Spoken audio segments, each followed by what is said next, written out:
Mighty Final Fight, developed and published by Capcom in 1993 on the Nintendo Entertainment System. It's a more comical, cartoonish retelling of the original Final Fight. If you're not familiar, Final Fight is a side-scrolling beat-em-up action game. Your objective is to defeat the Mad Gear Gang, who has taken over Metro City.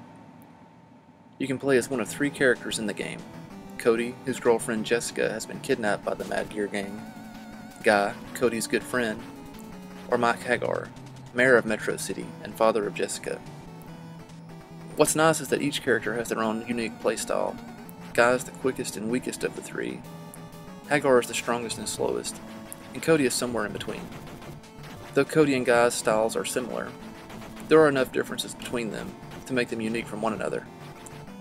Unfortunately, Mighty Final Fight is single player only, just like the Super Nintendo port of Final Fight, and this feels like a real missed opportunity.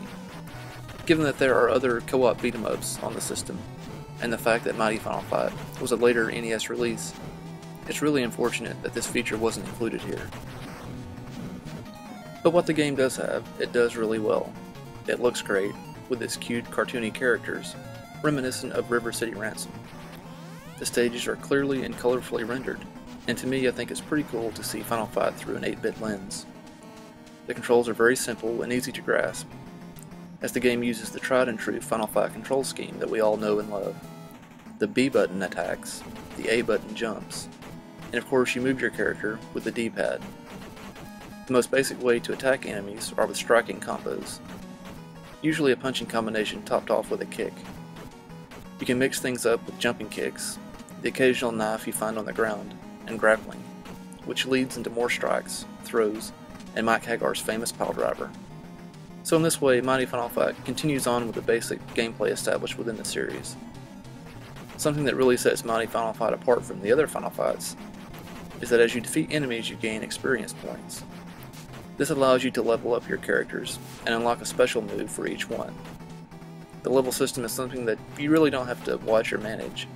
You just play along and it takes care of itself. But it's definitely a very cool addition to the Final Fight formula.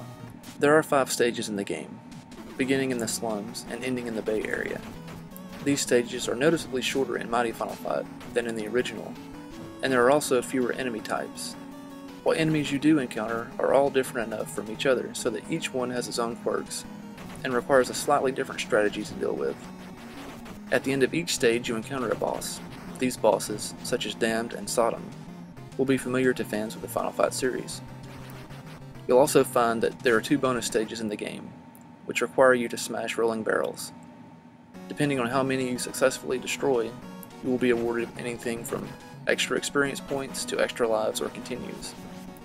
In Mighty Final Fight, there are far fewer health power-ups and weapons to be found in the stages, in comparison to the original.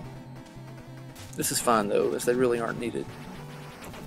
The game really isn't very challenging, and you probably will find yourself making it all the way to the final boss on your first playthrough. The final boss is really the only time that the game gets challenging, but once you figure out the best approach to him, you'll see that even he isn't that difficult to beat. It probably will take an hour or so for most players to finish the game, but there is the option of trying to complete the game with all 3 characters to consider. So, what's the bottom line for Mighty Final Fight? First and foremost, it's a fun game. It's full of familiar characters and locations, but told and played differently enough to stand out from the original Final Fight. In my opinion, it's one of the better looking NES games, and it plays really well. It controls simply and smoothly, and it's very easy to pick up and play. After firing up the game, you're on the streets and whipping thugs within seconds. It's classic arcade beat-em-up fun that we just don't see too often these days. And while it's true that the game is perhaps a bit too easy, and it is somewhat perplexing that Capcom didn't include co-op play, that doesn't mean that what is present in the game is any less enjoyable. If you've ever enjoyed similar 8-bit beat-em-ups like Double Dragon or River City Ransom, you'll no doubt enjoy the cute, skull-crushing goodness in Mighty Final Fight.